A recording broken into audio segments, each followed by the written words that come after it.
Welcome to my YouTube channel online मस्त classes. आप सब देख रहे हैं ऑनलाइन मस्त क्लासेस चैनल। आज के इस लेटेस्ट वीडियोस में मैं आप सबको विज्ञान के सेट 5 बता रहा हूं, जिसमें आपको भौतिकी, रसायन शास्त्र और देखिए जीव विज्ञान भी है। आप लोग को आगे में मिलेगा। देखिए ये जीव विज्ञान हो गया, यानी कि एक ही वीडियो में आपको ना सारे महत्वपूर्ण प्रश्नों से रूबरू कराने वाला हूँ। बस आपसे रिक्वेस्ट है कि वीडियो को ना अंत तक वॉच कीजिए। बहुत ही शानदार क्लास होगा। कमेंट में आप लोग आंसर्स मिलाते रहेंगे, हम आपके टाइम को बर्बाद नहीं करेंगे, ठीक है। तो जो भी स्टूडेंट इस वीडियो के साथ जुड़ गए हैं, सभी से रिक्वेस्ट है कि फटाफट आप लोग वीडियो को लाइक करेंगे। और जो भी स्टूडेंट्स पहली बार ऑनलाइन मस्त क्लासेस चैनल पर आए हैं, आप सबसे रिक्वेस्ट है कि आप चैनल को सब्सक्राइब करके बगल का बेल आइकन भी क्लिक कर लेंगे, ताकि लेटेस्ट वीडियो का नोटिफिकेशन मिलता रहे। परिंदों को मंजिल मिलेगी यकीनन ये फैले हुए उनके पर बोलते हैं। परिंदों को मंजिल मिलेगी यकीनन ये फैले हुए उनके पर बोलते हैं। अक्सर वो लोग खामोश रहते हैं ज़माने में जिनके हुनर बोलते हैं। तो जिंदा है तो जिंदगी के जीत में यकीन कर, अगर कहीं है स्वर्ग तो उतार ला ज़मीन पर। तो आपके सामने ये पहला क्वेश्चन हम पढ़ रहे हैं। किसी चालक के प्रतिरोधकता का मात्रक है। बहुत अच्छा क्वेश्चन है। आपके सामने ये देखिए आंसर दिया है, ओम इन्वर्स, ओम मीटर, ओम प्रति मीटर, इनमें से कोई नहीं। तो देखिए इस प्रश्न का ना आपका 100% राइट आंसर बी होगा, ओम मीटर, है ना। किसी चालक के प्रतिरोधकता का ऐसा ही मात्रक ओम मीटर होता है। 1 का बी सही है। देखिए दूसरा आपका सवाल है, किसी बल्ब में 1 मिनट में 120 कूलाम्ब आवेश प्रवाहित हो रहा है, तो विद्युत धारा का मान बताइए। तो आई बराबर आपका सूत्र होता है Q/T। ओके, तो Q आपका दिया है 120 कूलाम्ब, ओके ना। समय मिनट में दिया है, इसको सेकंड में बदल लेंगे। और आपको मालूम होगा कि 1 मिनट में 60 सेकंड होता है। 60 से भाग कर देंगे 2 आ जाएगा, यानी विद्युत धारा 2 एम्पियर। 2 का भी बिल्कुल राइट आंसर है, जिनका भी कमेंट में है। चलिए 3 नंबर देखिए, क्वेश्चन कह रहा है कि स्पेक्ट्रम प्राप्त करने के लिए किसका उपयोग होता है। कांच की सिल्ली, अवतल दर्पण, उत्तल लेंस, प्रिज्म। तो आपको मालूम होगा कि स्पेक्ट्रम प्राप्त करने के लिए आपको ना प्रिज्म की आवश्यकता होती है। 3 का डी बिल्कुल राइट आंसर है। ओके, 4 नंबर देखिए प्रश्न है कि प्रतिरोध का एसआई मात्रक क्या है। जूल, वोल्ट, ओम, एम्पियर। तो आपको मालूम होगा कि जूल प्रतिरोध का एसआई मात्रक जो है आपका एम्पियर, सॉरी प्रतिरोध है ना, तो यहाँ पे ओम हो जाएगा, सी राइट आंसर है, ठीक है। और आपको बताते चले कि वोल्ट जो है वो विभवांतर का एसआई मात्रक है। वोल्ट किसका है? विभवांतर। आप लोग कमेंट में बताइए जूल किसका एसआई मात्रक है। फास्ट कमेंट कीजिए, जूल किसका एसआई मात्रक है। चलिए हम आपको बता दें, जूल जो है कार्य का भी ऐसा ही मात्रक हो सकता है या ऊर्जा का भी हो सकता है। तो जिनका भी कमेंट में कार्य या ऊर्जा है, बिल्कुल सही जवाब है। ओके, और एम्पियर किसका ऐसा ही मात्रक है। जल्दी, हम आज के इस वीडियोज़ में हम सभी स्टूडेंटों का नाम नहीं लेंगे, है ना, सिर्फ आपको क्वेश्चंस बताएंगे। एम्पियर का देखिए आपका बिल्कुल सही जवाब होगा विद्युत धारा, है ना। इलेक्ट्रिक करंट का ऐसा ही मात्रक एम्पियर होता है, बिल्कुल सही है। तो 4 का ये देखिए, एक ही क्वेश्चन में 3 और 1, 4 टोटल प्रश्न आपको याद हो गए होंगे। अगला प्रश्न देखिए 5 है, परिपथ की विद्युत धारा की माप किससे की जाती है। वोल्टमीटर, एमीटर, गैल्वेनोमीटर, इनमें से कोई नहीं। तो देखिए हम आपको बताते चलें, विद्युत धारा की जो माप होती है, विद्युत धारा एमीटर से मापा जाता है। बिल्कुल सही जवाब आपका 5 का बी होगा, ठीक है। जिनका भी कमेंट में बी है सही है। ओके, चलिए 6 नंबर प्रश्न देखते हैं। बहुत ही मस्त प्रश्न है कि दाढ़ी बनाने में कौन दर्पण प्रयुक्त होता है।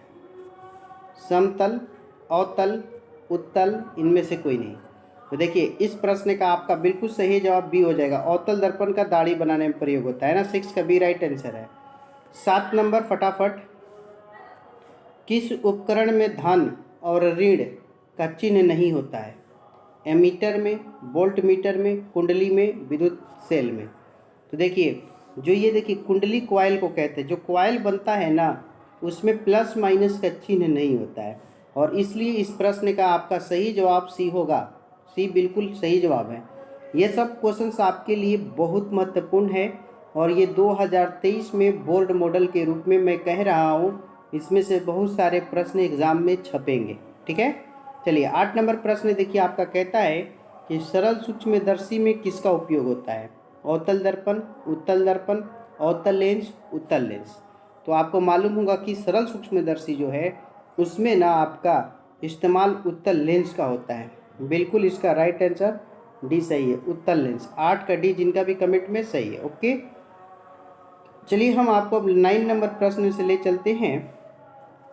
कहता है कि लघु पतन के समय, लघु पतन को मैं आपको बता दूं इंग्लिश में शॉर्ट सर्किट कहते हैं। आप लोग एक एक क्वेश्चन को हम समझाएंगे, है ना। शॉर्ट सर्किट कहते हैं। और ये जैसे कि मान लीजिए एक तार गया हुआ है और एक दूसरा तार इसी के संपर्क में आ गया और दोनों जब सट गया तो इस कंडीशन को हम शॉर्ट सर्किट कहते हैं। समझ में आया? इसीलिए आप लोग देखे होंगे कि जब दो तार होता है तो दोनों के बाद में किसी लकड़ी या पात्र लगा दिया जाता है ताकि ये कभी भी दोनों वायर एक दूसरे से संपर्क में ना आए, है ना। जब एक दूसरे से संपर्क में आ जाते हैं तो उस कंडीशन का नाम है शॉर्ट सर्किट। समझ में आ गया? जिसको हिंदी में हम लघु पतन कहते हैं। तो वही क्वेश्चन है कि लघु पतन के समय जो है ना परिपथ में विद्युत धारा का मान क्या होगा? बहुत अधिक, बहुत कम, 3 एम्पियर, 4 एम्पियर। तो हम आपको बताते चले, जब लघु पतन का कंडीशन होता है ना उस स्थिति में धारा जो होता है बहुत अधिक हो जाता है, क्योंकि इस कंडीशन में प्रतिरोध जो होता है आर वह शून्य हो जाता है और प्रतिरोध शून्य होने के कारण विद्युत धारा का मान अधिक हो जाता है। ओके, चलिए नंबर 10। एक एक क्वेश्चन आपके लिए बहुत ही महत्वपूर्ण है। देखिए 10 आपका कहता है आमीटर को विद्युत परिपथ में कैसे जोड़ा जाता है? श्रेणी क्रम में, पार्श्वबद्ध जिसको हम समांतर के नाम से भी जानते हैं ना, और आगे है सी, ए और बी दोनों, डी है इनमें से कोई नहीं। तो आपका इस प्रश्न का बिल्कुल सही जवाब आपका ए होगा, श्रेणी क्रम, है ना। अमीटर को श्रेणी क्रम में जोड़ा जाता है, बिल्कुल ए राइट आंसर है। जिन भी स्टूडेंट ने कमेंट में ये बताया बिल्कुल सही। 11 नंबर देखिए प्रश्न। 11 आपका कहता है किसी बल्ब से 200 वोल्ट पर 2 एम्पियर की धारा प्रवाहित होती है तो फिलामेंट का प्रतिरोध क्या होगा? आर निकालना है। तो आपने देखिए V बराबर क्या पढ़ा है? आई आर पढ़े हैं ना, V बराबर आई आर। तो V आपका 220 दिया है, I 2 एम्पियर दिया है, R नहीं दिया है। इस 2 से इसको आप काट लीजिए, 2 एकम 2, 2 एकम 2, 110। R बराबर क्या मिल गया हमें? 110। और इसका बिल्कुल सही जवाब आपका 11 का बी राइट आंसर है, 110 हो। जिनका भी कमेंट में 110 है ना, बिल्कुल सही जवाब। ओके, चलिए 12 नंबर प्रश्न देखिए आपका बहुत ही अच्छा प्रश्न है कि किसी माध्यम के अपवर्तनांक का मान होता है साइन आई बटा साइन आर, है ना, फिर है साइन आर बटा साइन आई, फिर है साइन आई गुना साइन आर, और फिर वही ऑप्शन 2 बार दे दिया है। ठीक है, तो देखिए इस प्रश्न का बिल्कुल आपका सही जवाब ये होगा, साइन आई बटा साइन आर को स्नेल का नियम कहते हैं और अपवर्तनांक का भी सूत्र है, इसे क्या कहते हैं? स्नेल का नियम। याद रखिएगा, परीक्षा में ये कभी कभी पूछता है 2 नंबर के सवाल में, स्नेल का नियम क्या है? तो यही लास्ट में लिखा जाता है साइन आई बटा साइन आर। और इसको आपको हम बताते चले कि इसे म्यू द्वारा सूचित किया जाता है, इसको हम म्यू पढ़ते हैं। ओके, चलिए अगला प्रश्न देखिए 13। 1 के WH तुल्य किसके बराबर है? 3600 जूल के, 3.6 गुने 10 के पावर 6 जूल, 36 गुने 10 के पावर 6 और 36 जूल के। तो आपको हम बताते चले इसका बिल्कुल सही 100% राइट आंसर 3.6 गुने 10 के पावर 6 जूल। यह जो है ना आपका बिल्कुल सही जवाब है ना, यही बिल्कुल सही है 13 का भी। चलिए 13 प्रश्न हुआ। अगला प्रश्न हम आपको ले चलते हैं, फिर इसके बाद आपको केमिस्ट्री की दुनिया में भी ले चलेंगे। हाँ, केमिस्ट्री ही शुरू हो रहा है। तो फिर से एक बार हम उन सभी स्टूडेंटों से रिक्वेस्ट करेंगे जो भी अभी तक वीडियो को आपने लाइक न किया, प्लीज़ सभी लोग लाइक कीजिए।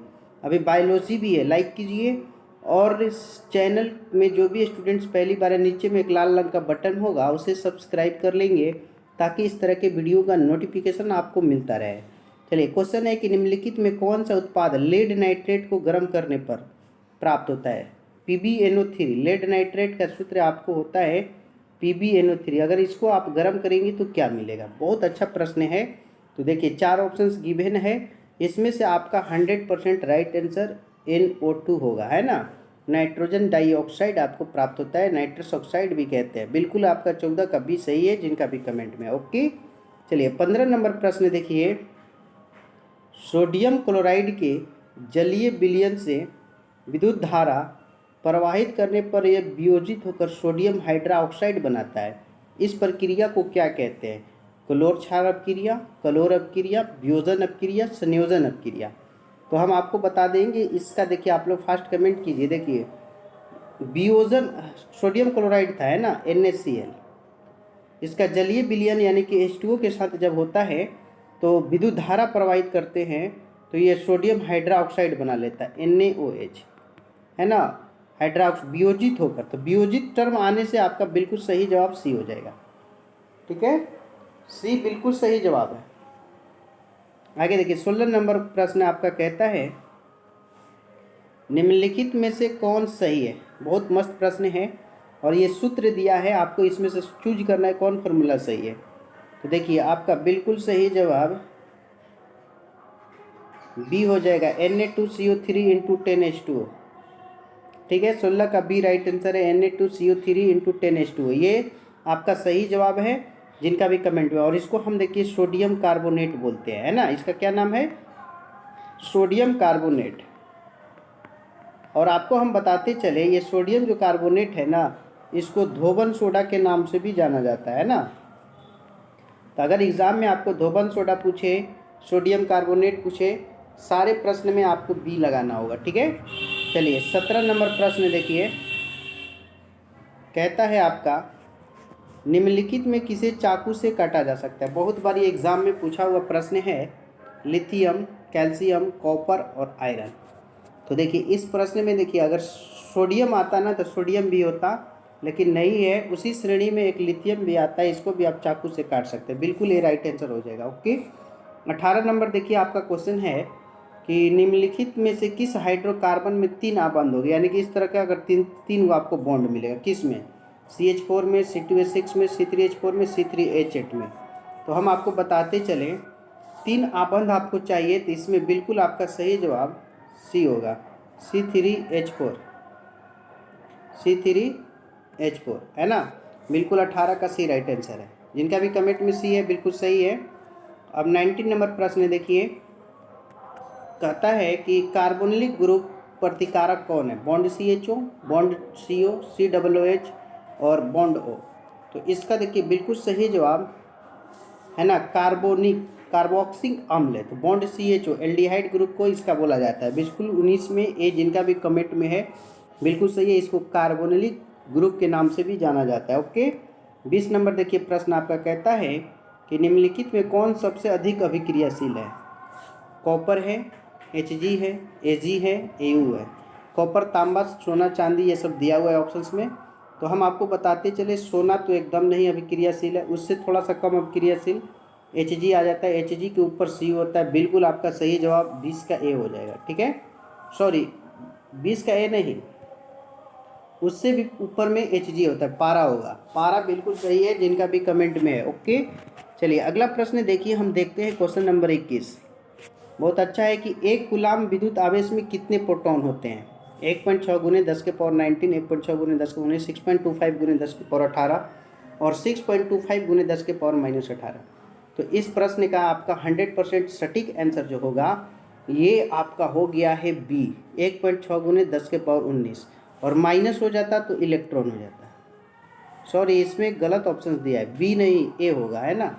1.6 गुने 10 के पावर -19 कूलाम, ठीक है ना, बिल्कुल ए राइट आंसर है। ओके, चलिए अगला क्वेश्चन देखिए 20।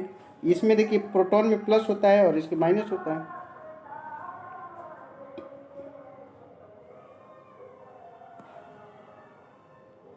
बाईस है लाल तत्व आयरन पर जलवाष्प प्रवाहित करने पर कौन सा यौगिक प्राप्त होता है? तो देखिए इसका आपका सही जवाब, जब Fe पर जलवाष्प प्रवाहित करेंगे तो आपका Fe3O4 प्राप्त होता है। बिल्कुल 22 का सी सही है। 23 नंबर है कि सिल्वर क्लोराइड का रंग क्या है? श्वेत, पीला, हरा, काला। ये एग्जाम में पूछा हुआ है और इसका सही जवाब आपका ए हो जाएगा श्वेत। सिल्वर क्लोराइड का रंग जो होता है श्वेत होता है। बिल्कुल 23 का जो है ए राइट आंसर। अगर आपको कोई भी प्रश्न गलत लगते हैं तो लास्ट में आप कमेंट करके ज़रूर बताएंगे। ओके फ्रेंड्स और मेरे प्यारे स्टूडेंट, चलिए अगला क्वेश्चन देखिए 24 आपका है कि हमारे शरीर पीएच में कितने परास के बीच कार्य करता है? हमारे शरीर का पीएच परास बताना है और ये बहुत ही मस्त प्रश्न है। और याद रखिएगा हमारा शरीर का परास जो होता है 7 से 7.8 के बीच होता है। और इसका राइट आंसर आपका बी हो जाएगा। जिनका भी कमेंट में बी है बिल्कुल सही जवाब। 25 देखिए, बहुत अच्छा प्रश्न है। ग्लूकोज का रासायनिक सूत्र होता है, देख सकते हैं यहाँ पे ऑप्शंस दिए हुए हैं और आपसे पूछा है ग्लूकोज, जो जिसका इस्तेमाल हम लोग गर्मी के दिनों में काफ़ी मात्रा में करते हैं। और इसका 100% आपका राइट आंसर बी होगा, C6H12O6। ये जो है आपका ग्लूकोज है बिल्कुल। जिनका भी कमेंट में बी है ना, सही जवाब। आगे बढ़ते हैं, क्वेश्चन नंबर 26 देखते हैं। और 26 हमारा प्रश्न कहता है कि निम्नलिखित में कौन सा पदार्थ ऑक्सीजन से संयोग नहीं करता है? तांबा, गोल्ड, जिंक, पोटेशियम। तो देखिए इसका आपका बिल्कुल सही जवाब जो होगा ना, बी होगा, सोना। गोल्ड जो है ऑक्सीजन से क्रिया नहीं करता, इसीलिए सोना जो है ना मुक्त अवस्था में पाया जाता है, फ्री स्टेज में पाया जाता है। ओके, चलिए अगला क्वेश्चन की ओर हम बढ़ते हैं। देखेंगे हम किसमें है कितना दम एवरीवन। बहुत ही अच्छे तरीके से आप लोग वीडियो को वॉच कर रहे हैं। और यहाँ से अब शुरू होता है जीव विज्ञान। जीव विज्ञान, फिर से एक बार मेरा रिक्वेस्ट है कि जो भी अभी तक वीडियो को लाइक ना किए, प्लीज़ सभी लोग लाइक करेंगे। क्वेश्चन है कि द ओरिजिन ऑफ स्पेसीज नामक पुस्तक किसने लिखी? डार्विन, ओपेरिन, लेमार्क, इनमें से कोई नहीं। तो इस प्रश्न का आपका जानते हैं, द ओरिजिन ऑफ स्पेसीज नामक पुस्तक जो है वो चार्ल्स डार्विन की है। और ये एग्जाम में पूछा है, बोर्ड मॉडल प्रश्न है, बिल्कुल आपका ए जिनका भी कमेंट में सही है। ओके, आगे 28 है, निम्न में कौन सा प्राकृतिक संसाधन नहीं है? वायु, मृदा, जल, जीवधारी। नहीं है प्राकृतिक संसाधन। तो देखिए मेरे प्यारे स्टूडेंट, इसका बिल्कुल राइट आंसर वायु जो है प्राकृतिक संसाधन है, मृदा भी प्राकृतिक संसाधन है, जल भी है। और नहीं पूछा है तो इसमें जीवधारी हो जाएगा। जो जीव हैं उसको संसाधन आप नहीं बोल सकते हैं, इसलिए डी इज राइट आंसर 28 का। 29 देखिए कि प्रकाश संश्लेषण होता है रात में, दिन में, रात दिन, सुबह शाम। तो देखिए प्रकाश संश्लेषण के लिए हम लोग जानते हैं कि सूर्य की प्रकाश की जरूरी होती है। अगर सूर्य का प्रकाश नहीं रहेगा तो नहीं होगा, है ना, प्रकाश संश्लेषण की क्रिया। तो सूर्य का प्रकाश हमें दिन में मिलता है, इसलिए इसका राइट आंसर आपका बी होगा। 29 का बी जिनका भी कमेंट में है बिल्कुल सही जवाब है। चलिए आगे बढ़ते हैं, क्वेश्चन नंबर 30। नर जुग्मक एवं मादा जुग्मक के संलग्न को क्या कहते हैं? किण्वन, बौनापन, मधुमेह, इनमें से कोई नहीं। देखिए बहुत अच्छा प्रश्न पूछ दिया है। नर जुग्मक और मादा जुग्मक के संलग्न को क्या कहते हैं? हम आपको बताते चले, नर जुग्मक और मादा जुग्मक के संलग्न को ना, इनमें से कोई नहीं होगा। ओके, आंसर आप लोग कमेंट करके बताइए, जल्दी से कमेंट कीजिए कि नर जुग्मक और मादा जुग्मक के संलग्न को क्या कहते हैं। आइए स्टूडेंट्स हम आपको बताएं, इसको हम लोग कहते हैं निषेचन। क्या कहते हैं? निषेचन। निषेचन आपका बिल्कुल सही जवाब होगा। नर जुग्मक और मादा जुग्मक के संलग्न को निषेचन कहते हैं। 30 का राइट आंसर होगा, लेकिन ऑप्शंस में नहीं था इसलिए डी हो गया। 31 नंबर है कि टिहरी बांध का निर्माण किस प्रदेश में किया गया है? उत्तर प्रदेश, उत्तराखंड, राजस्थान, मध्य प्रदेश। ये भी एक बहुत ही महत्वपूर्ण प्रश्न है, इसको एग्जाम में रिपीट करता है, बार बार पूछता है। और इसका बिल्कुल सही जवाब आपका उत्तराखंड होगा। जिनका भी कमेंट में उत्तराखंड है बिल्कुल सही जवाब है। टिहरी बांध उत्तराखंड में है, बिल्कुल उत्तराखंड वाले राइट आंसर है। चलिए मेरे प्यारे स्टूडेंट्स, हम आपको क्वेश्चन नंबर 32 से रूबरू कराते हैं। कहता है कि निम्नलिखित में कौन एक लिंगी पादप का उदाहरण है? सरसों, गुड़हल, पपीता, मटर। एक लिंगी है, तो देखिए इसमें मटर जो देख रहे हैं ना आप 32 में, बिल्कुल सही जवाब है। सरसों जो होता है द्विलिंगी है, पपीता भी, गुड़हल भी, और इसमें डी राइट आंसर हो जाएगा। ठीक है, एक लिंगी पादप का उदाहरण मटर, बिल्कुल सही जवाब आपका 32 में। आगे देखिए 33 है, द्विलिंगी में आपको पपीता कितना बार पूछा है? ठीक है, देखिए इस क्वेश्चन में थोड़ा सा डाउट है, नहीं पूछना था। सरसों भी एक लिंगी है, गुड़हल भी है, पपीता भी है, कौन एक लिंगी नहीं है? तो मटर। क्वेश्चन में आपको नहीं जोड़ना होगा। ठीक है, 33 है, दूध से दही बनने में कौन सी क्रिया होती है? अपघटन, प्रकाश संश्लेषण, किण्वन, उत्सर्जन। तो आपको हम बताते चले, दही से जब दूध बनता है, दूध से दही बनता है, तो इसमें किण्वन की क्रिया होती है। और बिल्कुल आपका सही जवाब सी होगा, किण्वन। जिनका भी कमेंट में सी किण्वन है सही है। ओके, चलिए 33 हो गया। आइए कुछ और क्वेश्चन है उसे भी देख लेते हैं फटाफट। 40 प्रश्न है और ये 40 प्रश्न आपके एग्जाम में पाए जाएंगे। ऐसे प्रश्न है। कुटपाद किस में पाया जाता है? पैरामीशियम, जुगलीना, अमीबा, इनमें से कोई नहीं। तो कुटपाद की क्रिया जो होती है ना वो अमीबा में होती है, और अमीबा जो है ना इसका प्रयोग भोजन को पकड़ने में करता है ना। किसको? भोजन को पकड़ने में। क्वेश्चंस ऑब्जेक्टिव ऐसे भी पूछ देता है कि भोजन के पकड़ने में किसका इस्तेमाल होता है? तो कुटपाद का, है ना। तो देखिए अब आगे 35 है कि पुष्पी पौधों में लैंगिक जनन होता है कैसे? पत्तियों द्वारा, फलों द्वारा, तनों द्वारा, इनमें से कोई नहीं। तो जो भी पुष्पी पौधे हैं ना वो लैंगिक जनन जो है वो फूलों के द्वारा करते हैं, इसलिए इसका राइट आंसर आपका बी होगा, फूलों द्वारा। और जिनका भी कमेंट में 35 का बी है बिल्कुल सही है। ओके 36 देखिए, निम्न में कौन उत्सर्जी अंग है? ये भी इम्पोर्टेंट प्रश्न है। वृक्क हो गया, पूछ रहा है अग्न्याशय, आँख, या इनमें से कोई नहीं। तो हम आपको देखिए बता देते हैं, इसका बिल्कुल सही जवाब जो होगा ना वृक्क होगा। वृक्क जो होता है मानव शरीर का उत्सर्जी अंग है, ये उत्सर्जन में मदद करता है, इसलिए ये राइट आंसर है। 37 देखिए आपका कहता है कि मानव मादा के जनन तंत्र का भाग नहीं है। अंडाशय, गर्भाशय, शुक्रवाहिका, डिंबवाहिनी। तो अंडाशय मादा में पाया जाता है, गर्भाशय पाया जाता है, डिंबवाहिनी पाया जाता है, लेकिन शुक्रवाहिका नहीं पाया जाता है। बिल्कुल सी राइट आंसर हो जाएगा। ओके चलिए 38 देखिए आपका क्वेश्चन कहता है मनुष्य के शरीर की सबसे बड़ी ग्रंथि। इंपॉर्टेंट प्रश्न है ये, ठीक है। लीवर हो गया, अग्न्याशय, अंडाशय, और आगे का ऑप्शन से एड्रीनल। तो सबसे बड़ी ग्रंथि, ये क्वेश्चन बहुत बार एग्जाम में पूछ चुका है, इसको हम लीवर में टिक कर देते हैं, बिल्कुल सही होगा। और इसका एक नाम है यकृत, और आप लोग जानते होंगे यकृत का जो वजन होता है 1.5 kg होता है। इतना चीज़ हम इसलिए बता देते हैं कि अगर किसी तरह का कोई भी प्रश्न पूछे आप सही करें। ओके आगे देखिए 39, पादप हार्मोन का उदाहरण है पेप्सिन, एड्रीनलिन, ऑक्सिन, टेस्टोस्टेरोन। ये देखिए पुरुषों में पाया जाता है, ये भी मनुष्य में पाया जाता है ये भी, लेकिन ऑक्सिन जो है ना वो पादप में पाए जाने वाला एक हार्मोन है। बिल्कुल सी राइट आंसर होगा जिनका भी कमेंट में। ओके अब आइए हम आपको इस वीडियो का लास्ट क्वेश्चन से रूबरू कराते हैं। देखिए मैग्नीशियम पाया जाता है क्लोरोफिल, लाल रक्तकण, वर्णी लवक, श्वेत रक्तकण। तो आपको मालूम होगा कि मैग्नीशियम जो होता है ना वो हमेशा क्लोरोफिल के कारण साथ पाया जाता है, इसलिए इसमें ए होगा। क्लोरोफिल का हिंदी नाम पर्णहरित होता है, ठीक है।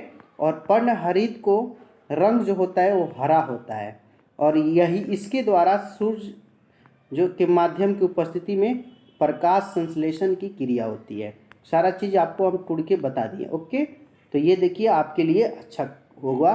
किसी तरह का कोई प्रश्न पूछेगा, आप पत्तियों का जो हरा रंग होता है इसी क्लोरोफिल के कारण होता है। तो हमने आपको 40 प्रश्न बताए, इसमें आपके कितने सही है ना, जल्दी से आप लोग कमेंट बॉक्स में जाके कमेंट करके ज़रूर बताएंगे। हम भी कमेंट का माध्यम जवाब देंगे आपको कि आपने कितने सही किए आज के क्लास में। दोस्तों अगर ये वीडियो आपको पसंद आया ना और इस वीडियो को अभी तक आपने लाइक ना किया है तो एक प्यारा सा लाइक कर देंगे। और जो भी न्यू स्टूडेंट्स हैं पहली बार ऑनलाइन मस्त क्लासेस चैनल पर आए हैं तो उनसे रिक्वेस्ट है कि आप चैनल को सब्सक्राइब करके बगल में एक घंटी होता है उसे भी क्लिक कर लेंगे ताकि लेटेस्ट वीडियो का नोटिफिकेशन आपको मिलता रहे। और इस वीडियो को अपने प्यारे प्यारे दोस्तों में भी शेयर कर देंगे ताकि आपके दोस्त भी समाज साइंस के क्वेश्चंस से रूबरू होकर अपने तैयारियों का आकलन कर सके। ये आप ही का चैनल है मेरे प्यारे स्टूडेंट्स। मैं कहाँ हूँ तू ही तू है ये सब तेरा अंदाज है, मैं कहाँ हूँ तू ही तू है ये सब तेरा अंदाज है, और मुझ में जो बोलता है ये तेरी आवाज़ है, मुझ में जो बोलता है ये तेरी आवाज़ है। अगर ये वीडियो में किसी तरह की भूल चूक से कोई त्रुटि हो गई होगी तो आप कमेंट में ज़रूर बताएंगे कि सर इस प्रश्न में त्रुटि है, इसका आंसर ये होगा, हम उसकी सॉल्यूशन करने की कोशिश करेंगे। जो भी स्टूडेंट इस वीडियो को देखते हैं मैं आप सबसे कहता हूं कि ज़रूर सर को सपोर्ट कीजिए और चैनल को आगे बढ़ाने में मदद कीजिए। प्लीज़ आप सबसे विनती है, रिक्वेस्ट है, अनुरोध है, गुजारिश है, ठीक है। फिर मिलेंगे एक शानदार, धमाकेदार और इसी तरह के मज़ेदार वीडियो के साथ अगले वीडियो में। तब तक के लिए मैं सद्दाम हुसैन आप सबसे विदा लेता हूँ। Thanks for watching this video. जय हिंद, धन्यवाद।